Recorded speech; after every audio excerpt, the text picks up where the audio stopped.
The Fantasy Animation Podcast is a completely independent production. It is made by experts in the field. Chris is a lecturer in liberal arts and visual cultures education at King's College London and author of The Computer Animated Film, available in all good bookshops. And I, Alex that is, am a senior lecturer in film and media studies at the University of Portsmouth and author of Encountering the Impossible, the fantastic in Hollywood fantasy cinema, available in even better bookshops. We do this podcast to provide audiences with an informative and hopefully entertaining guide through the ways in which you can not only enjoy fantasy and animation, but study it, examine it, explore it, and of course, make it and have a career in it. I hope you enjoy the show.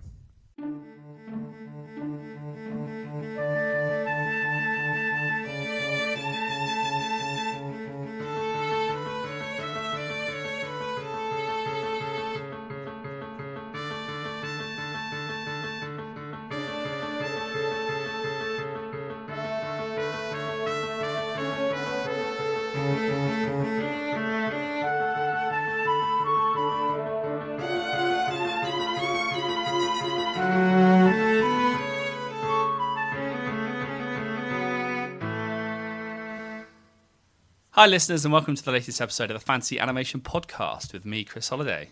And me, Alex Sargent. We are back at the Mouse House, Alex. We're doing Disney, we're doing computer animation, we're doing very contemporary Disney as well. We're doing their, as we record it now, their most recent computer animated, but their most recent film, Wish from 2023, a kind of musical fantasy film with a sort of nods, I think, to most, if not all, of Disney's films of the past. So I think there's lots to say, and we haven't done Disney. I feel like we have not done Disney in a while, Alex. No, we haven't. No, you're right. Yeah, it's nice to come back to Disney. We seem to be on this podcast very interested in flops. We've done Cats quite recently, yes. And things like that. And whilst I think flop is probably a bit harsh for this, but obviously it's not performed very well at the box office. But it was supposed to be this big celebration of kind of Disney's animation legacy. It'd be interesting to talk about why we think that might be, or is there a cultural reason? Is it just the film? I don't know, because I think the film's interesting, but it's a bit of a mixed bag of success, I think. Yeah. And I'm very interested in talking about Wishing. I'd like to talk a lot about Wishing this week, because that's very much within my fantastical wheelhouse. I was going to say that's perfect. I think the Disney kind of celebration angle is particularly important. I think there's lots of other links that we can make between this film and other texts that are doing the rounds in terms of celebrating Disney, whether it's exhibitions, whether it's kind of short films that bring together these characters and these stories and the kind of Disney legacy. I'm also really interested in the design of the film. I think there's lots to say about its kind of particular look with regards to Disney films of the past, and also kind of similar computer animated films, and how it might sit in relation to some other three-dimensional CG films we've perhaps looked at. But thankfully, it won't just be us, because I think we both just watched the film and we're still kind of digesting it. So we need an expert really to kind of talk to us about Disney more broadly, which is perfect because we are joined by Dr. Robyn Muir, who is lecturer in media and communication in the Department of Sociology, which I'd like to talk about at the University of Surrey. Robyn's research is interested in how identity is constructed and interpreted within cultural phenomenon, including images of femininity in the Disney princess franchise. Her recent book, The Disney Princess Phenomenon, A Feminist Analysis, from last year, explores precisely Disney's princess films, merchandise, and consumer experiences to provide a kind of more holistic understanding of this kind of phenomenon of princesses and their wider representations within society. She's also founder and director of the Disney Culture and Society Research Network, an international and very interdisciplinary space for Disney studies scholars, and she's also the co-founder and co-editor of the International Journal of Disney Studies, which is a new peer-reviewed journal from Intellect, drawing from a variety of academic and industrial methods to examine this monster that is the Walt Disney Company. So, Robyn, thank you ever so much for joining us on the podcast. Oh, thank you so much for having me. We're really grateful to kind of have you and help you to help us make sense of this. This kind of quite odd, well, not odd, but kind of an interesting film that is looking back on Disney, and also I think we're all interested in sort of how to approach Disney, how to write about Disney, how to talk about Disney, to kind of think through it, to critique and to politicize it. I know that's a kind of key element of your work, but I guess I wanted to sort of, before we get into the nuts and bolts of Wish and its relationship to sort of magic and fantasy and its animated style, as I mentioned, I was really struck by the fact you work in a sociology department. Rather than kind of like a straight out and out film and media department. So I'm really interested in what it means and what it means for you to kind of study Disney and Disney animation and Disney femininity, but through the sort of sociological angle. What does being a sociologist with Disney mean? Yeah, of course. I mean, I think one of the benefits of studying Disney is that it is so interdisciplinary. So you can really kind of study it from a lot of different angles and facets. And Yeah. the amount of scholars that I meet who come from a wide range of different academic backgrounds is still vast. And I'm still meeting, new people that are coming from new areas all the time. And I think for me, I always came at it from a very interesting angle because my first degree and technically my PhD was in politics. Right. I did it in a politics department. And I think that's always very interesting because often when we think of politics, we think of voting and we think of international relations and, you know, Policy. political party Yeah, yeah. and policy and government and all of these kinds of things. But I News always night. news night, yes, exactly. And what have the politicians done next? What is going on? What do people think about it? General elections. And actually, fun fact, when I did my A level in politics, I actually did want to be an academic, but I wanted to study elections. That's what I first wanted to do. Very different to what I do now, but we all change. We all change. And yeah, so I very much came at it from a political lens because I was coming at it from really feminist theory and something that always really stuck with me throughout all of my political learning was the idea that the personal was the political. And that stayed with me. I mean, it's still with me now, but it really struck me, this concept of the personal as political, because a lot of people would say to me, Robyn, why are you even bothering to look at Disney? Because who cares? It's just kids' films, like it doesn't matter. And obviously you want to sit there and scream, yes, it does. But you obviously then have to justify why that is, unfortunately.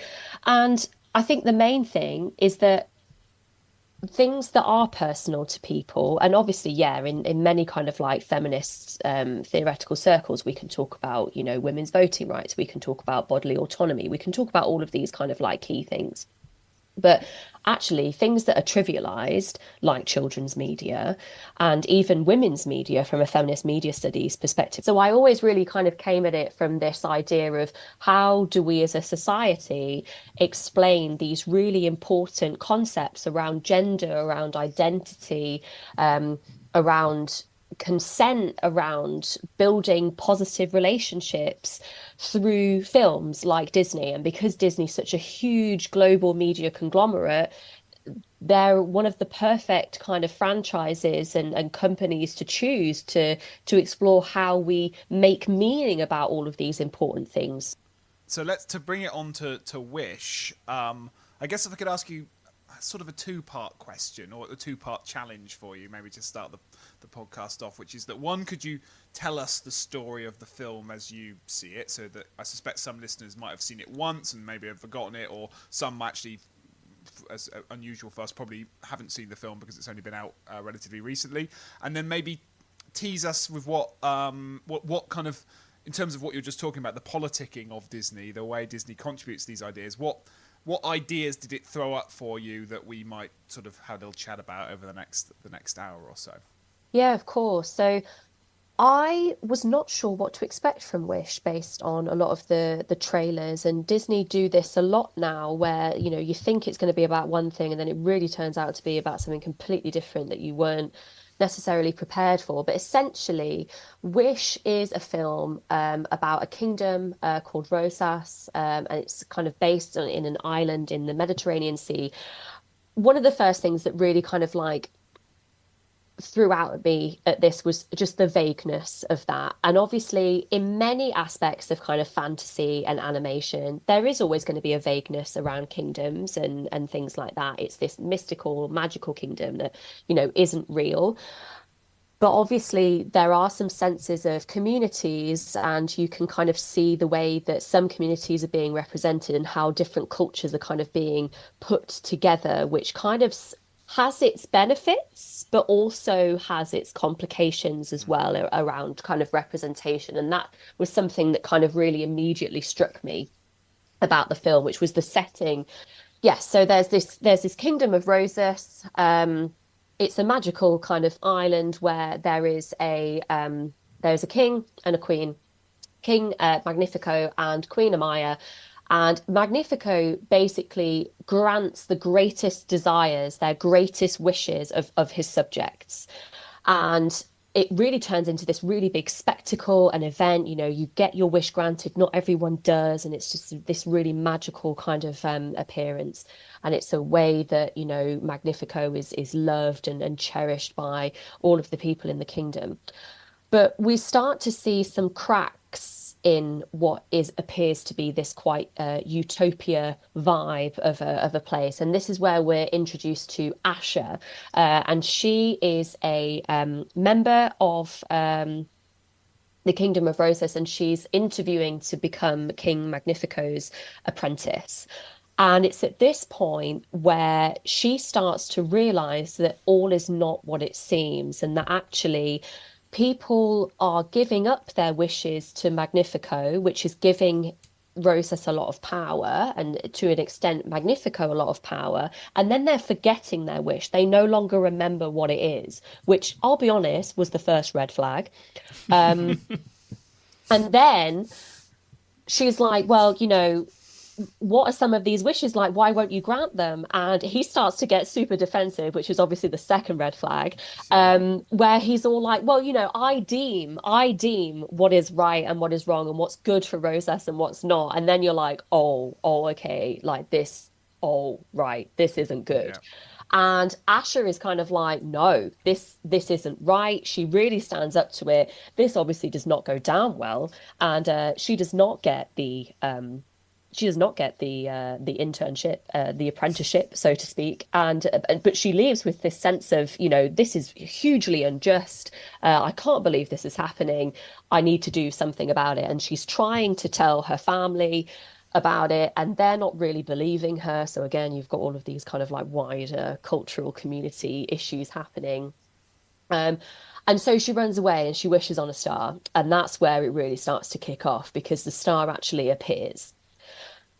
And the star has power. The star helps her very cute goat, Valentino, to talk. And Asha basically takes it upon herself to try and fix this mess that Magnifico has made. So I also didn't know what to expect. And I actually, my kind of post-pandemic watching of Disney and Pixar films has been kind of terrible, and given that I don't really watch many films anyway, as Alex likes to point out regularly, one can only imagine how little viewing I've actually done. So I didn't really know much about Wish before I started, and I think kind of if you go through the Disney quote unquote formula, you have your music, this is a musical fantasy, you have your sort of twist villain, you have your I Want song, you have all the things where you would suggest that this is a kind of quintessential or a Disney film that hits all the marks. I think the extra kind of textual stuff around the film with regards to it being this celebration, so this sort of celebration of the Disney centenary, the fact that it kind of ties in really to two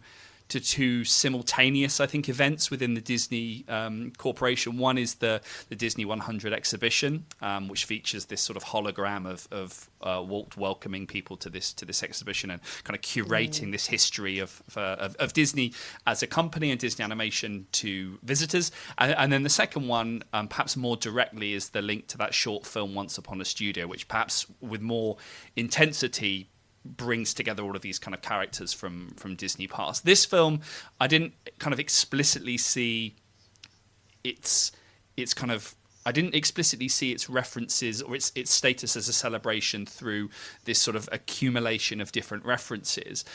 But what I did see was that it sort of begins with this. It has all the beats of typical and classic. And I'd like to talk about the difference between typical and classic Disney, because it seems to come up whenever we talk about Disney. But it wasn't this intertextual extravaganza that I was perhaps expecting. It was more playing with the tone, I think, of Disney, or the kind of character archetypes. I mean, I wasn't entirely convinced by the film. I'm a bit ambivalent about the film. I think it has some a couple of good moments and a couple of kind of good musical numbers, but I don't know. I'm sort of wrestling with the film, but I think it's interesting to place it in 2023 with regards to the Disney Centenary, to see how Disney is sort of managing its identity, which of course it's very good at. Alex, you're looking quizzical. No, I think that's all really interesting. I think to me, I was expecting a lot more kind of, Aladdin genie-esque references to Disney past. Yeah, me there's too. a Goofy in the corner kind of stuff. Yeah. And there is a bit of that going on. There's, companions that are clearly the Seven Dwarfs. There are flowers that look like they're from Alice in Wonderland. Yeah. They're there to be found. But actually what it's doing, and I'm trying to work out whether I liked that it was doing it or not, is it's kind of seems to be taking its mantra, which is the kind of central kind of, the Disney theme, the theme that plays under the kind of the logo of when you wish upon a star, makes no difference who you are, anything your heart's, I can't even remember the lyrics, but it's something like anything your heart's desire, your dreams will come true, or something like that. And it wants to consider what those words mean in terms of what Disney's supposed to be doing in 2023. And I think that's its mission, and it tries to explore that through the narrative that Robyn so expertly kind of summarised there. That's sort of my take on it. Yeah, and I think there's definitely, I've sensed a really interesting shift in some of the films that have come out recently, and I think something that Disney really struggle with is just how successful Frozen was. And I think one of the reasons why they are now struggling with this is because everybody just wants another Frozen. And they did Frozen 2, and I actually prefer Frozen 2 to the first one. Well, I prefer Tangled, so I'm all over the place. But anyway, sorry. And I like Moana. So I love Moana, but I think Frozen was this really huge, big phenomenon that took on a life of its own, essentially. And I think since that film, I can't speak for all consumers, but there's this desire, this kind of need, okay, give us another Frozen, give us one, come on, give us another Frozen, but actually the stories that they're trying to explore, Moana was such a, I've written about Moana from an eco-feminist perspective, and it was absolutely fascinating. The same with Raya and the Last Dragon. The story and the morals and the values that were being put forward in that film were absolutely fantastic, but it didn't really do very well. And obviously you've got the COVID-19 pandemic to think about there. It didn't get released in cinemas and all of those kinds of things. But I think with Wish, people were really kind of hyping it up, thinking, right, okay, Disney 100, like it's happening. It's going to be another Frozen. And it wasn't. And that doesn't mean to say that Wish was bad, because I don't think it was bad. I think it was a really nice story. I really liked the characters. I loved Asha. I thought, from my kind of like princess feminism perspective, oh my gosh, I was living my best life. She's a fantastic heroine. She's a leader, and she's compassionate, and she's determined, and she's assertive. She stands, she believes in justice. It was amazing to see. I was like, this is a fantastic role model for young children. And obviously you saw a lot of these kind of references back to other kinds of films and things that they've covered. But I think Alex, you're right in terms of this real sense of wishing, and I think wishing has been a really core part of the Disney brand since its inception, and it features quite significantly in many of the stories, but particularly at the beginning. I mean, I'm really thinking of Cinderella and Pinocchio and some of those really classic animated films. And I think the concept of I think wishing, I remember actually speaking with my colleague Rebecca Rowe about this, and she was saying how this concept of wishing, you know, seemed not abstract, but it was always being done in films, whereas the film Wish really kind of created this environment of, okay, and now it's about you, and you can go on and achieve your wish, however, you know, practical that may be. Well, yeah, but to me, there's the issue of practicality, which is obviously important, but there's also the issue of kind of the individual versus the societal, right? And individual wishes versus societal wishes. And I think the film is interested in it, but I'm not quite sure what it's trying to say, or if it knows what it's trying to say, because it seems to be, you know, to go back to, I found the lyrics now of the Pinocchio song, but so it's when you wish upon a star, makes no difference who you are. Well, in 2023, in a kind of, you know, liberal world, post Black Lives Matters world, it does make a difference who you are, because there are entrenched privileges that really will affect your ability to wish. Anything your heart desires will come to you. Well, it depends what your heart desires, because your heart desires things based on the society you live in, and also desires things that can be abhorrent to the society you live in. And the perhaps central contradiction of Wish is it seems to suggest that we should, you know, it does that kind of classic, we should be free to pursue our heart's desires. But of course, the villain pursues his heart's desires. And that's not good. So the villain should stop pursuing his heart desires. And everyone else should start pursuing their heart's desires. But once you've set that contradiction in motion, you have the question of who gets to desire, and what do they get to desire. And I think the film is interested in that, right? There are bits where, like, the kind of the climax of the movie is all about this communal wish that overpowers the kind of villainy. And then there are other moments where it seems to be very individualistic. It's about kind of the power of the wish. Sometimes it's about owning the wish, and it's not necessarily about it coming true, but it's about it saying something about yourself. It's playing with all these different ideas, and I'm still kind of, I'm still trying to let them settle in my brain. I don't know, Robyn, yeah. I mean, I think there's a lot to be said about around structure and agency, and I think that's when we're talking about the wishes and this idea of a communal wish versus an individual wish. I think it is very much all about the structure and agency. But I did see a particular point in the film, and I'm now gonna have to also Google the lyrics to make sure.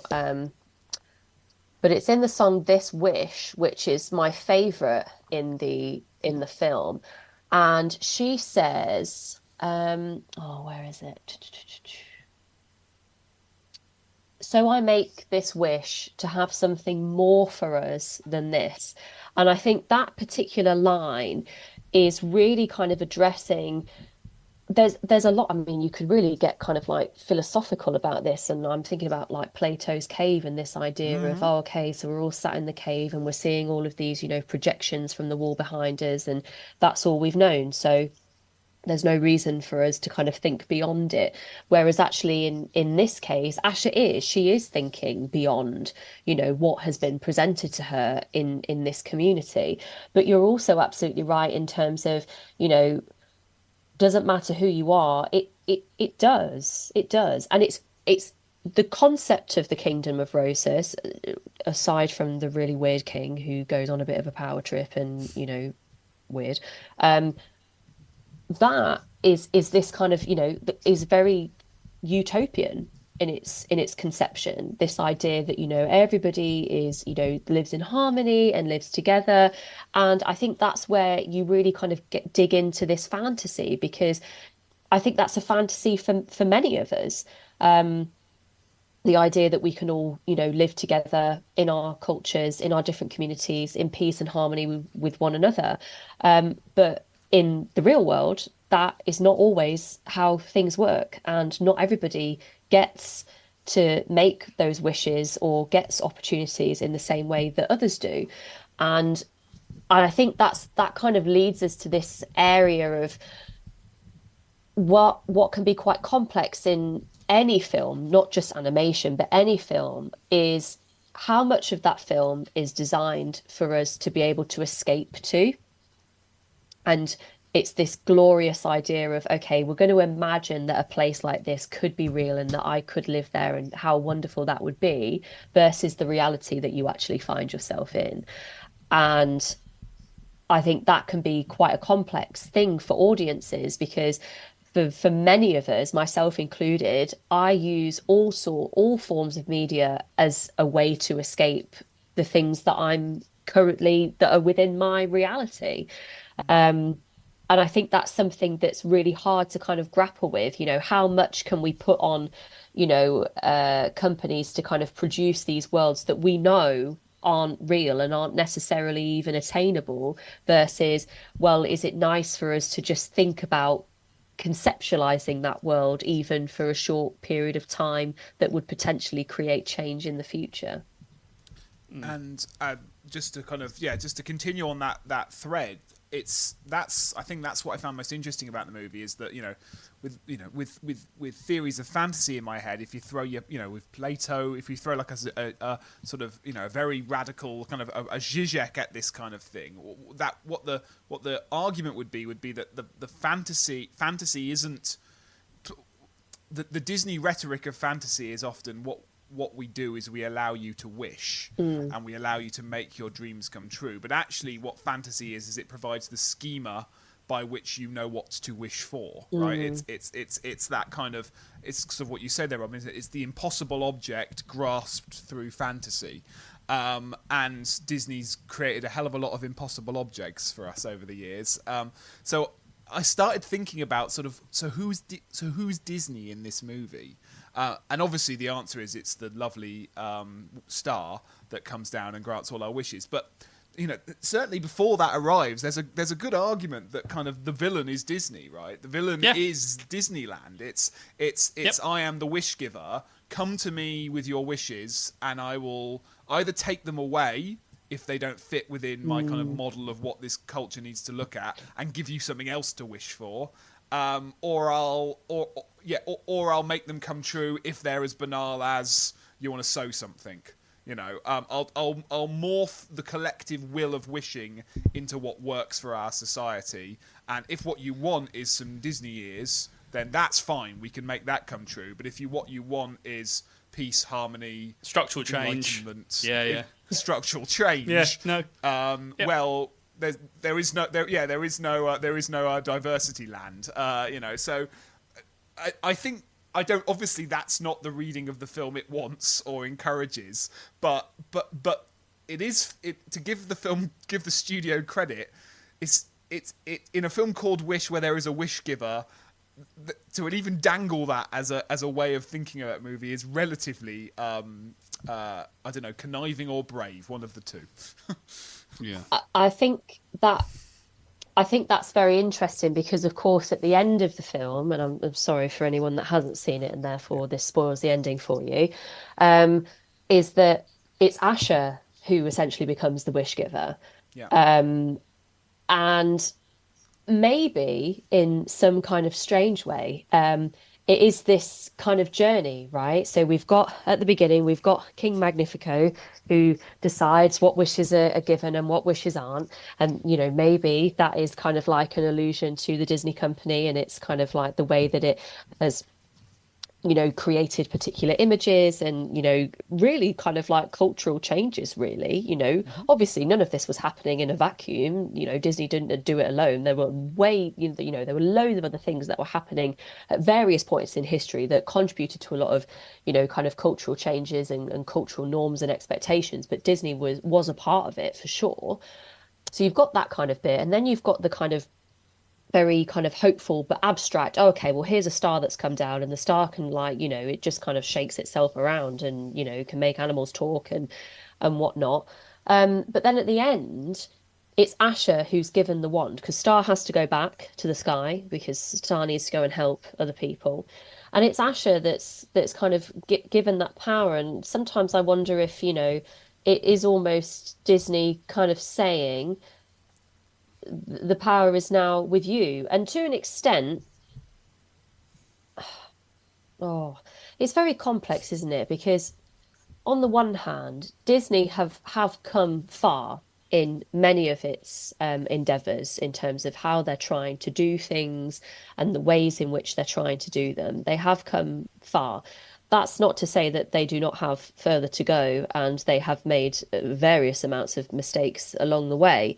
But actually, kind of that, it almost kind of symbolized to me this kind of concept of listening to the audience, and the wishing wand, the fairy godmother's wand, so to speak, being handed to Asha, just a normal kind of citizen. She's not a princess, sadly.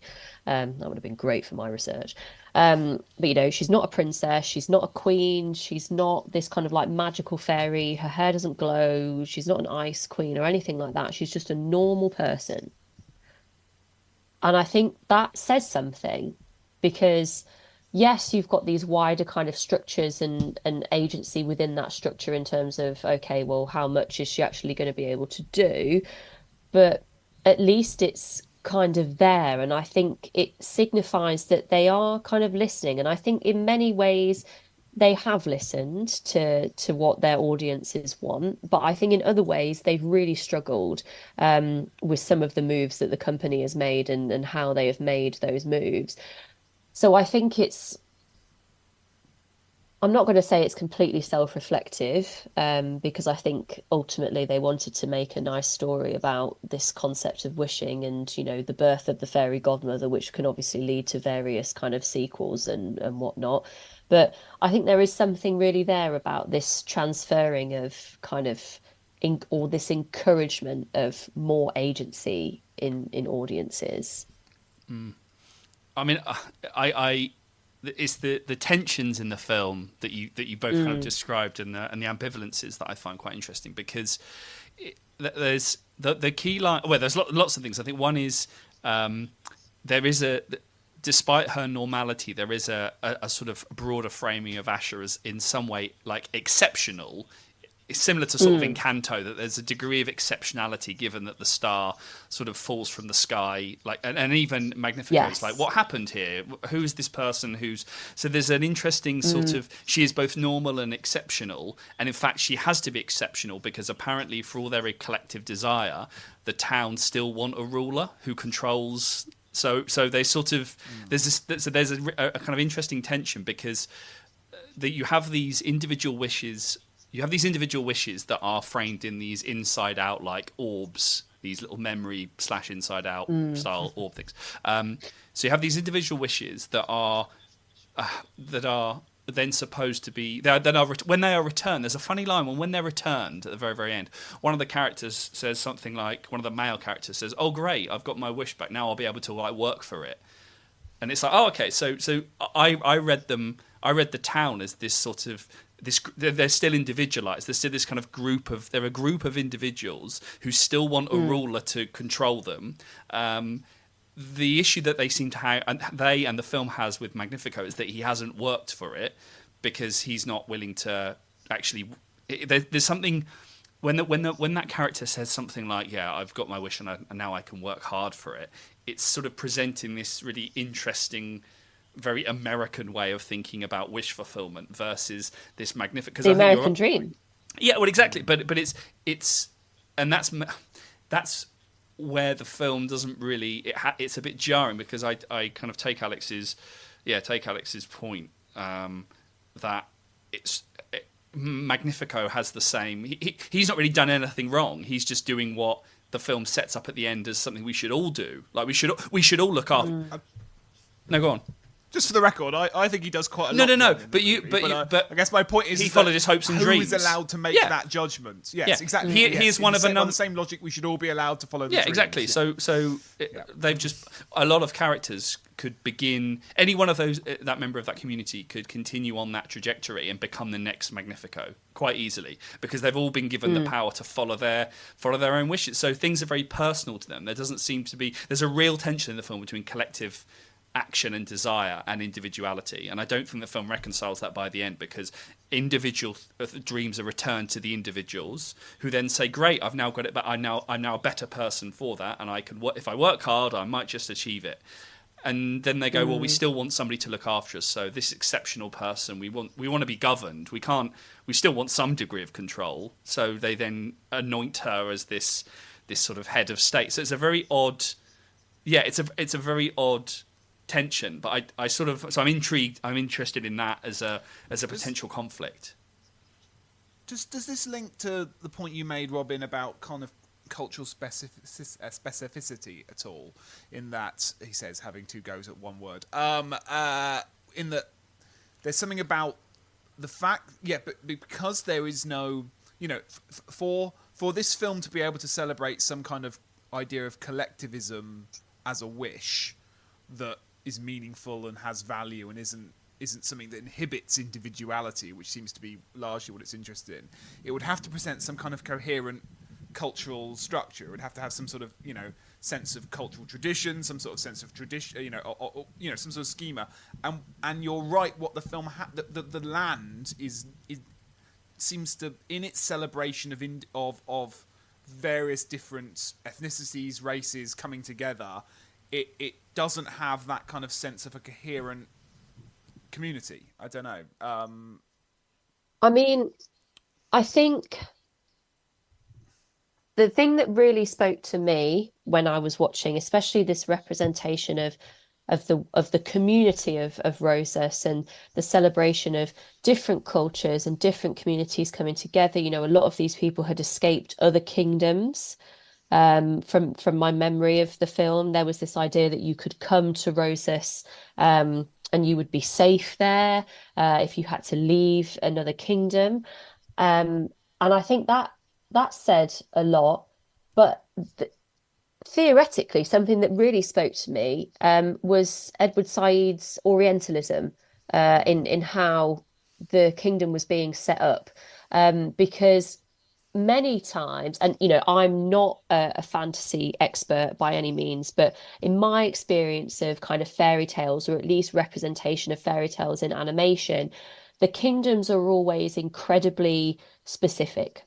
Okay, even if you don't know the name of the kingdom, the structure of the kingdom. You've got the royalty, you've got the nobility, and then you've got everybody else. Whereas in Rosas, it's not really like that. And also they've kind of tried to do this kind of combination and community of cultures, but they're being very vague about what all of those different individual cultures are, and they're kind of all meshed in together. And as I was watching, I was like, I feel like this is partly an attempt to say, okay, look, we're trying to represent, different cultures and make sure that they're on screen. And I think that's very important, because I think it's very important for everyone to be able to see themselves represented on screen, specifically in a positive way, rather than through harmful stereotypes or anything like that. But also, if you're just kind of like molding all of these cultures together without really saying anything about them, you're not really representing them. And that's something that I also, that's been written about very extensively with films like Aladdin, for example, where, you've got this imaginary kingdom of Agrabah, and there's all of these kind of different mixtures of different kind of like cultural things, and they've all just kind of been muddled together, and, in the name of fantasy, which I just have a real kind of problem with. So I think, sorry, my tangent on there, I've kind of like forgotten your initial question there, Alex. No. I mean, so have I, but it was a good tangent. I think exactly. I'm going to be even more grumpy. I'd say there is no culture. Yeah, there is no culture. I think that's fair. There's a bunch of individuals. It's vague. Having a relationship with this one leader. And that's about it. And that's it. There's no nobility. There's no nobility. There's no tradition. There's no structure. There's just individuals, families. There are families at least. Yeah.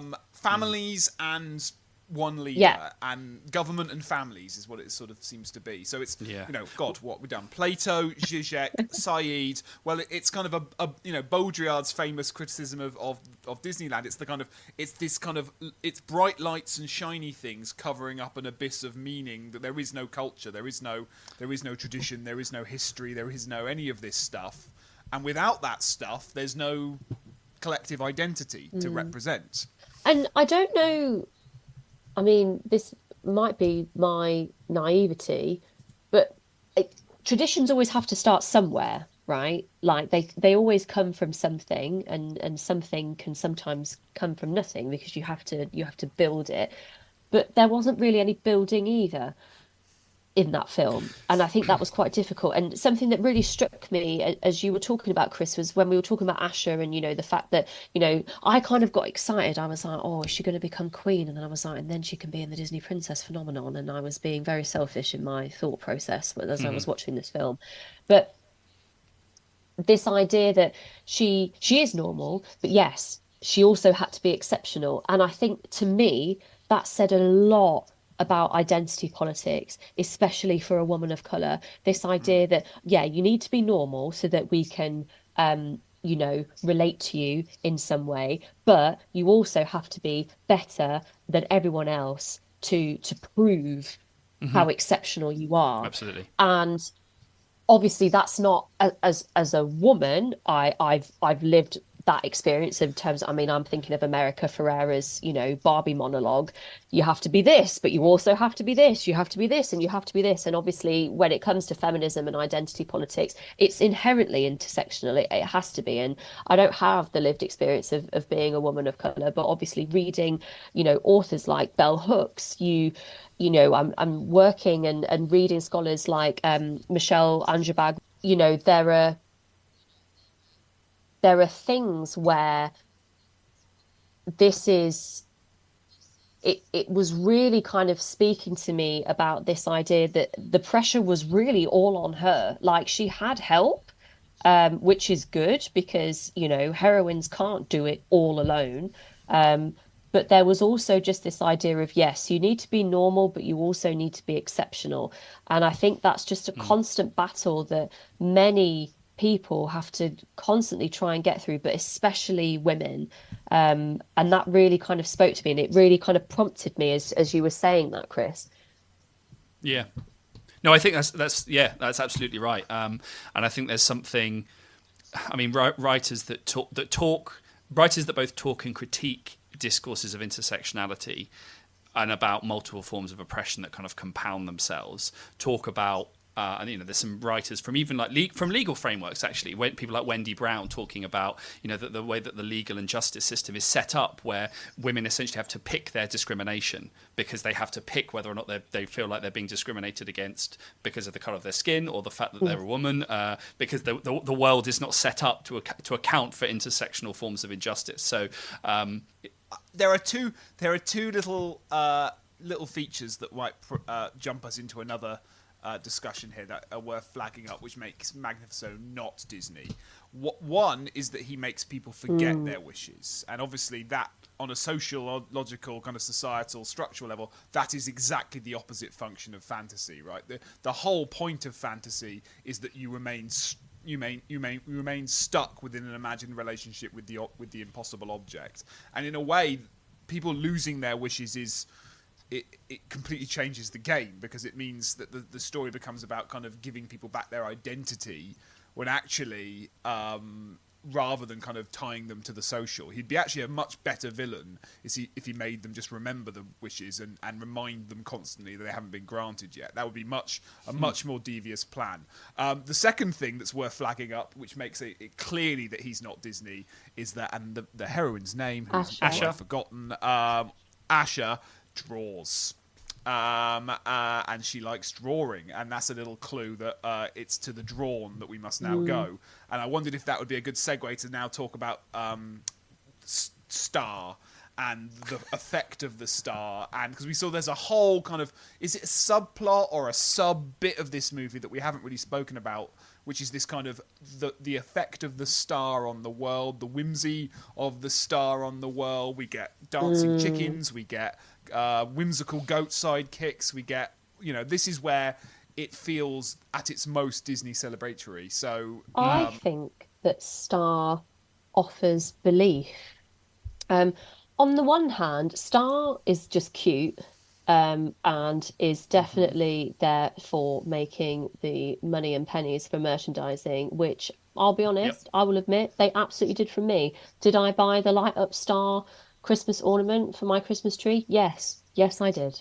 I did. Did I want to buy the very large plush of Star? Yes, I did. Did I do it? No. I managed to maintain some self-control.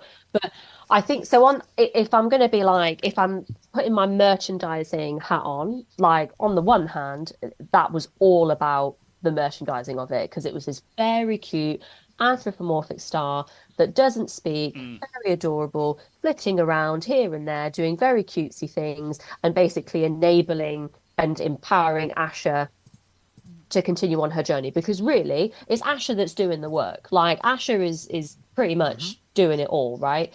With help from people, including Valentino the goat. But also it is mainly Asher.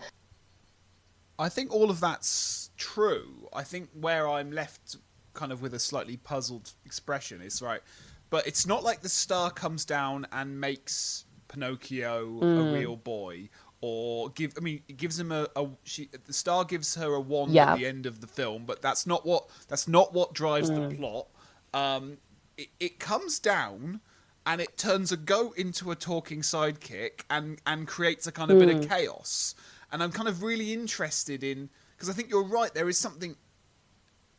I guess I'm interested in a way. It's that bit is getting at something that's not articulated as well in the movie, but might kind of be more affecting, which is like what Disney actually provides. Right? We could talk about kind of surrogate characters or everything, but it's that really what it does is it kind of gives us a bit of joy in this world and a bit of mm, mirth and a bit of humour.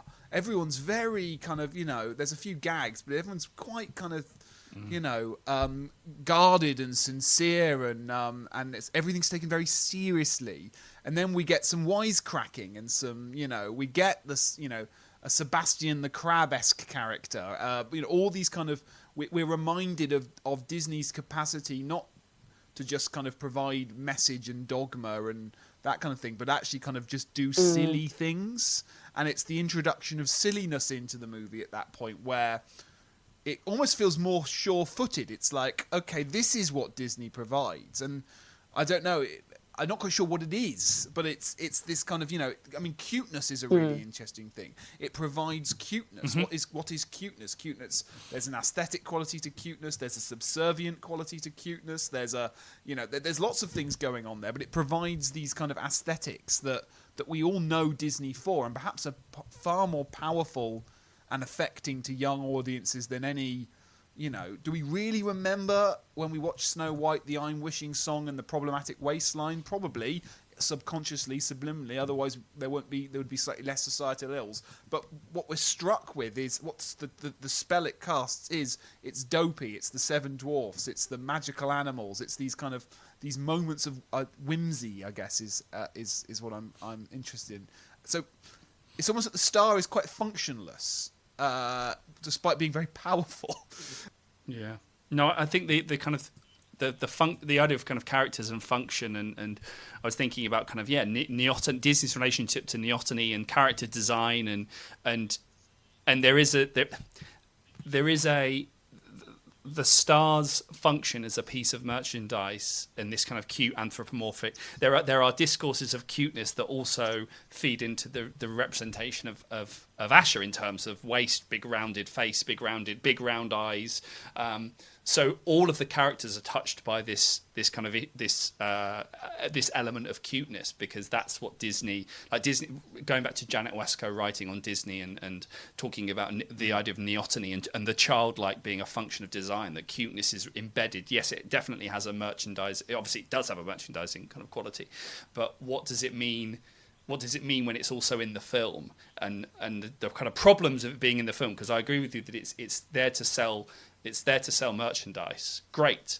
It's also there in a film and as you've written about, the way that these Disney princesses are designed is one of the ways that Disney hasn't really progressed in lots and lots of ways. And when we did our episode on Encanto, you can talk all about how these people went and had a look at the people. We went to Polynesia and had a look at things, and we went to Latin America and we looked at it and it's like, but they're still two white guys directing these movies, so you cannot shake this Orientalist view of what you think other cultures is, and they're not, and so there is still lots of Disney's work to kind of do. But anyway, I just think the kind of the psychology of the design of these characters, it has this, obviously, as you've written about, that it has this kind of commercial impetus, but within the films themselves, they are doing some kind of as the personalities of these female characters become more adventurous and they obtain this autonomy, and as you say, that Asher is this person that's really driving the narrative, it seems like the design of the characters has yet to catch up with the way that they act. But maybe I'm just being grumpy. Can we talk about design? We can talk about design. No. Can we talk about design? Yeah. Because, I mean, I don't really have anything to say about it, but I would be fascinated what you both thought about it, because I was struck by its kind of, the images are kind of flattened. Yeah. There's a kind of there's something going on in the look of the movie that kind of does this looking forward and looking back thing going on. Yeah. But over to both of you. Chris, why don't you do a bit of it, Chris, and then Robyn? No, I reckon you've probably got. Yeah, you're going to quote some software at me, aren't you? No. I really my favourite. I mean, I did like. There were two things I really liked in the film. One, I loved the musical number "Knowing What I Know Now." I thought that was fab, absolutely fab. And some of the kind of uses of light. And there's one bit where I think Magnifico says something like, "Don't worry, it's just a play on light." And I thought, that's a really interesting way of I thought the lighting in the film was fab as well. The other thing I really liked was the design, the kind of flattened, this sort of hybrid. And Disney has a recent history of this with regard. I mean, it goes back to Bolt. So 2008, you have non-photorealistic rendering. You have particular programs that are being used to kind of flatten the images, three-dimensional images, and give them a painterly quality. A couple of years later, you have Paperman. A couple of years later, you have Get a Horse, the short Disney film that kind of combines flattened images, and then you have this film, which seems to it's not hybrid in the traditional sense, but a lot of the pre-release material is around how it combines cell animation or forms of cell animation with computer animation. So it has forms of kind of toon shading or cell shading, where you have computers made to look like cell animation. But a lot of the material that I've been reading about the production design of the film is about combining 3D animation with this watercolor style, this watercolor storybook style that's become this hallmark, certainly, of the last sort of 10. Even Tangled does it really well, I think. So I really liked the sort of hybrid aesthetic that plays with flatness and depth, and it plays with kind of three-dimensional images that we have come to expect from computer animation, and leanings towards non-photorealistic, more artisanal, more cartoonal in some way. So I liked the sort of shifting design palette. I thought it exploited really well the visual possibilities of computer animation through Magnifico, and some of the possibilities of kind of cell animation and character design. So when those mushrooms came alive, that was like my favorite bit, because I was like, these are sort of placing these cell animated characters that I would expect from something like Flowers and Trees from the 1930s into a computer animated film, and I really liked that. I really liked that. Where the film is at its best, I thought, was exploiting the creative possibilities of both of the media, irregardless of the narrative. Okay, it's a bit patchy, and there's a bit of tension with regards to some of the themes, but in terms of its artistry, I thought it was really great. Yeah, actually. I am by no means an animation scholar in the sense of being able to beautifully say anything that you have just said there, Chris. You could not have said it. I could not have said it any better myself, especially because I'm not an animation scholar. But something that really struck me was just the kind of the hybridity of that animation. I thought that was a really nice kind of like flow back to the very traditional classic animation that we were used to in the 30s, 40s, 50s, 60s. And kind of like that, that newer animation with the innovative software. I'm thinking about when they did Tangled and they created an entire new software just to do Rapunzel's hair. And, that was really like magical and very innovative. But I think for me, in terms of design and aesthetic especially, this is more of a fan moment, really. But as an ACCA fan, I can say that it's an academic moment. At the very beginning of the film, I saw that they made that book just like they did with Snow White, with Pinocchio, with Cinderella, with Sleeping Beauty. And I became so overcome by nostalgia that I cried in the middle of the cinema. And I did not care who heard me or saw me. But I did not know how much I missed that beginning, that strong beginning that Disney always had, that beautiful ornate book that they did. And people can't see me, but Alex and Chris will see behind me, like I've got the Snow White and the Cinderella and the Sleeping Beauty books displayed behind me on a shelf, because I just think it really kind of threw you back to that traditional concept of a fairy tale with a book, and the book opens and you've got this beautiful narration that gives you that kind of background and context. And we hadn't had that for such a long time. And I thought the way that they did that as a nod back to their previous animation was just absolutely stunning. But I really enjoyed the kind of flatness but fullness almost of the way that the characters were animated, and the way that kind of Star was animated is so whimsical, and little bits of dust surrounding them all the time. And yeah, I thought it was really beautiful. Yeah, no, I can, Alex. I can throw you some software if you want. Just meander. So I need something to cut out, so why not? Sure, let's. No, it'll be your bits. We'll cut. So Disney, I suppose, since probably. Well, throughout the 90s, really, but something like Tarzan, so 1999, that uses this program called Deep Canvas, which basically allows you to digitally paint in 3 dimensions. I think since then, so 1999, since then, there's been thinking at Disney about how to integrate cell and digital in really interesting and kind of provocative and artistic and creative and kind of spectacular ways. And Pixar obviously do their thing, and DreamWorks do their thing, and Blue Sky, when they were around, did their thing, and Sony does their thing. And so what Disney have done, because it has that legacy in cell animation, they are the Disney Studios is really interesting test case for thinking about how to integrate legacy and tradition with kind of modernity and technology, and that often plays out through a lot of their films and the short films, just as they did in the 30s and 40s, that were these testing grounds for different kind of tech. You have these short films like your Paperman or Get a Horse or Feast, I think is the other one that so there's lots of these short films that are playing with CG, watercolory, painterly rendering techniques. So a quick Google tells me that the vector-based meander drawing system that Disney used on Wish allows artists, this is from a piece from Cartoon Brew, allows artists to, quote, draw strokes which are then interpolated or integrated frame by frame and then attached to CG characters. So the technology is trying to combine these different ways of drawing. And I think in a film like Wish, which is sort of pulled between the future and the past, not necessarily in its narrative, it's not about things that happened years and years ago necessarily.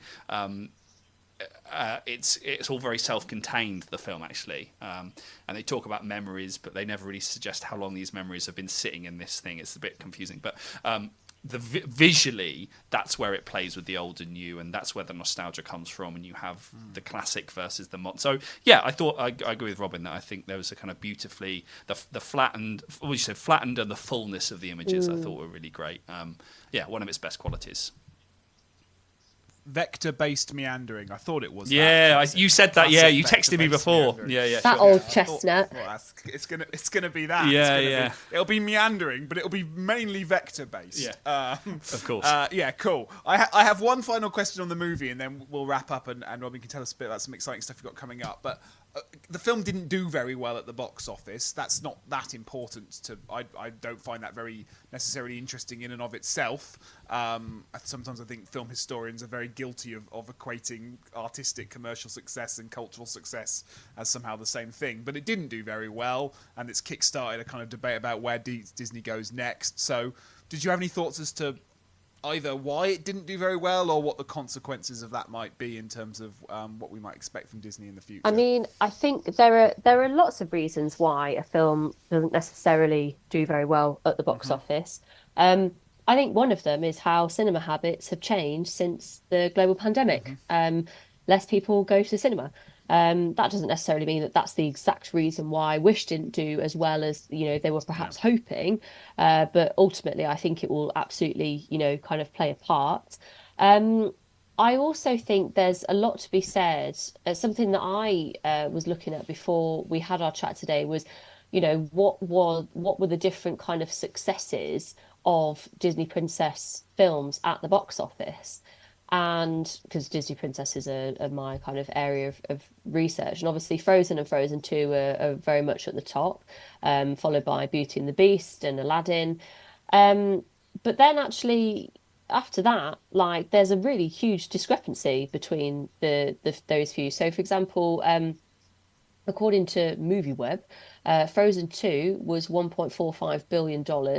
Frozen was $1.28 billion.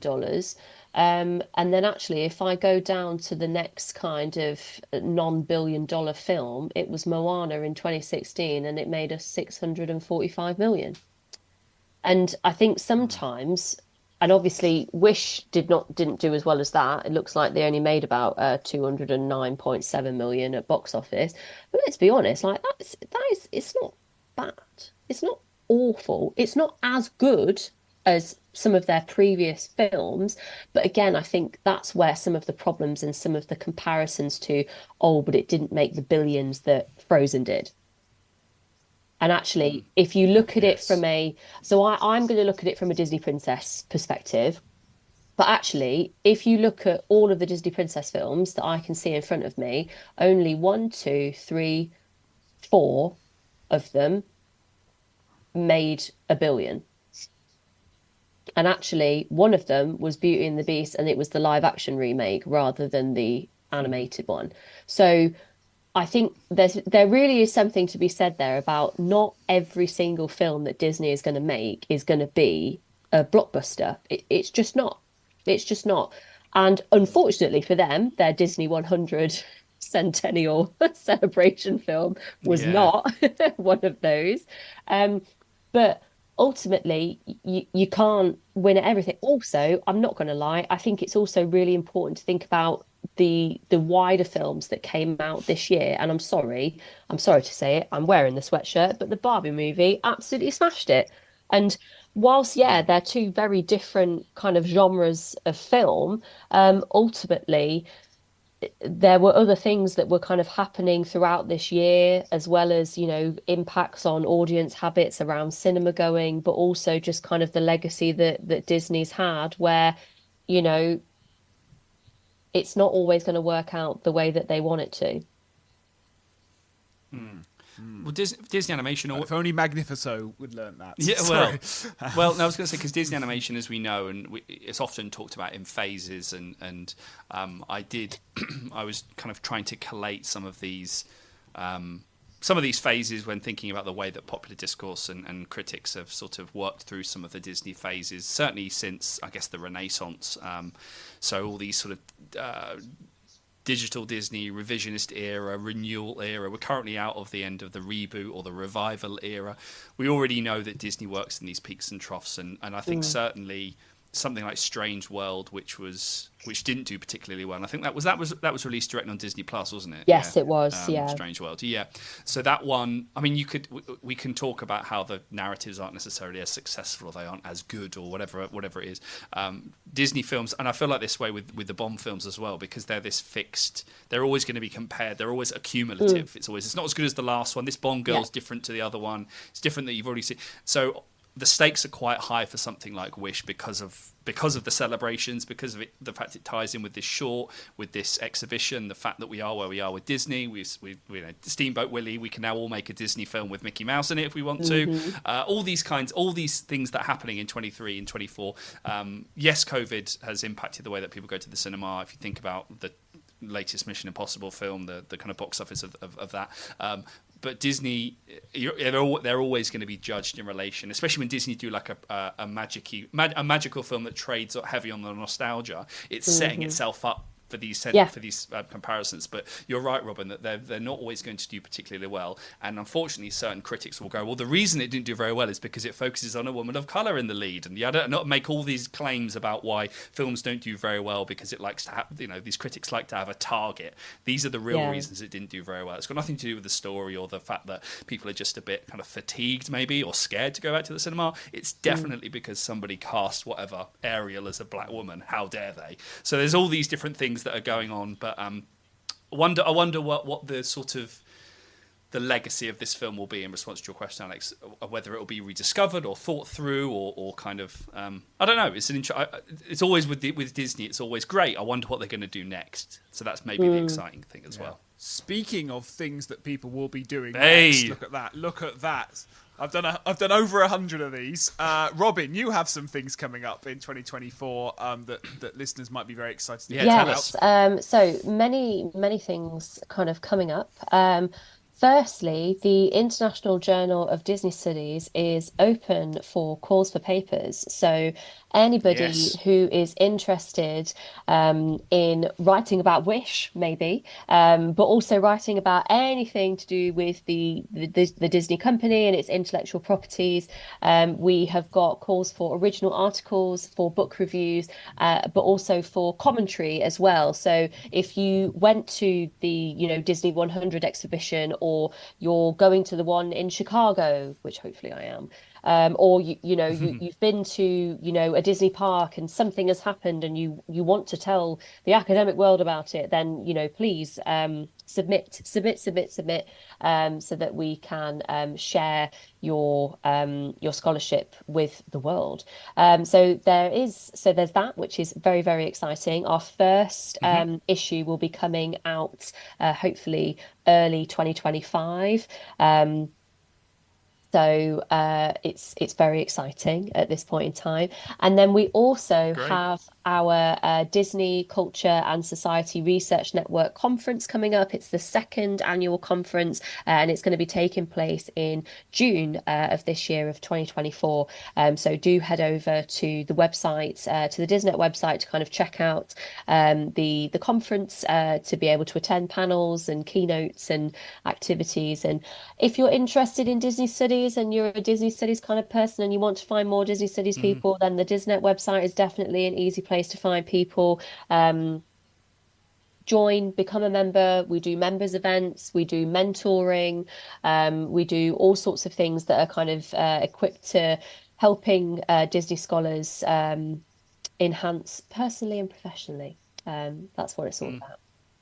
Great. Well, we'll hyperlink to all of that and more in the blurb. But certainly, I think from seeing the first conference, the first one that you ran, it's sort of this incredible, kind of quite overwhelming experience of Disney that runs across multiple days. So people should definitely take a look at the how they can get involved, I think. Thank you. Yes, we'll link that in the show notes. Yep. That will be all very helpful. Otherwise, Robyn, thanks so much for coming on the pod and chatting about Wish with us. Yeah, thank you so much for having me. I've really loved it. No, well, we've loved having you. Thank you so much. You can, of course, follow us on all your socials at Fananim Research, FANANIM Research. You can use that handle as well at gmail.com to suggest future footnote episodes of the show. You can find the back catalogue of the podcast and the blog on fancy-animation.org, as well as wherever you get your podcasts. Yes. But there's some sort of pun probably about stars and wishing to be made, Chris. But I can't really think of one. No. So I guess we'll just see you next time, and maybe we'll come up with it by then. You could say, I wish to see you next time. This is it. This is why we get experts in, Chris. We wish to see you next time is very, very good indeed. Yeah, great. So until then. Bye.